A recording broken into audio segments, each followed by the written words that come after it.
So mga tol, 4 na araw na nga lang po, magaganap na ang laban ni former world title challenger Pilipino Vincent Astrolabio dito kay Japanese WBC Bantamweight World Champion Junto Nakatani na magaganap sa Tokyo, Japan. At alam na nga po ng karamihan mga tol na nasa Japan na si Astrolabio at expected nga po na magkakaroon ng open training session si Astrolabio. So ganyan po ang nangyari mga tol, nagpakita ng live training si Astrolabio kasama si Coach Nonoy Neri. Sumuntok ito sa meets pad at nag-shadow boxing. Bagamat light training lang ang ipinakita ni Astrolabio, napansin ng presidente ng gym mga tol na si Ken Murano na expected na daw ang height at dimension ni Astrolabio. Pero yung muscle daw sa likod at balikat ni Astrolabio, very strong daw.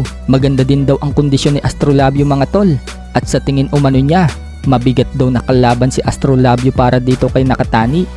Nang ma-interview naman si Astrolabio, kumpiyansa niyang sinabi na tatalunin niya si Nakatani.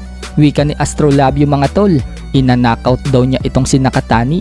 Pinagmalaki pa ni Astrolabio na handa na daw siya sa laban. Kumuha pa daw sila ng 2 Japanese fighter na ka-sparring na kasing tangkad ni Nakatani at parehas ding kaliwete. Nakumpleto nga daw nila ang 180 rounds of sparring. Bukod dyan mga tol, malaki ang tiwala ni Astrolabio na makaka-upset siya sa Sabado dahil binigyan umano siya ng advice ni Legend 8 Division World Champion Manny Pacquiao.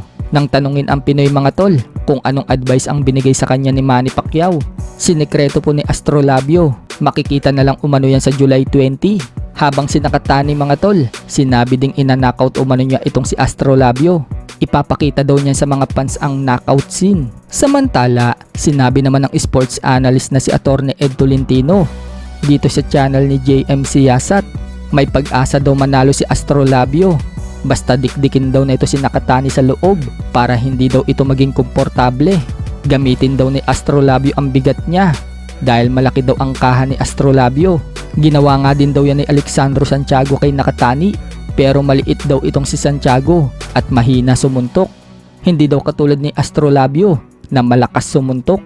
Kaya ipakita daw nito ang power niya. Huwag daw siyang maghintay o umistambay. At dahil matangkad daw itong si Nakatani, gamitin daw ni Astrolabio ang over right hand. Pero kung distansya daw ang labanan, delikado daw si Astrolabio. So sana nga po makasilat ang pambato natin mga tol para maging 2 na ang ating world champion. Sa kabilang banda naman mga tol, promoter na si Eddie Hearn, sinabing kailangan muna daw ni Jaron Ennis na ma-unified ang mga titulo sa welterweight bago umakyat ng super welterweight para harapin si Terence Crawford. Kapag na-unified daw ni Ennis ang titulo sa welterweight, kakasahan daw nila si Crawford next year. So nakausap kasi ng kamahalang Turki Al-Alsik ng Saudi Arabia itong si Eddie Hearn kung papalag daw ba si Ennis kay Crawford.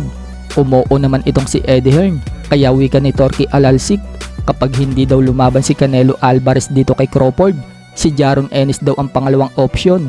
So magandang laban niya mga tol kapag natuloy. Pero marami pa rin po ang hindi bilib dito kay Ennis na kaya na itong talunin si Crawford. Matutulad lang umano si Ennis kay Spence na dinumina lang ni Crawford. Pero may mga naniniwala din mga tol na si Ennis lang daw ang tatalo dito kay Crawford.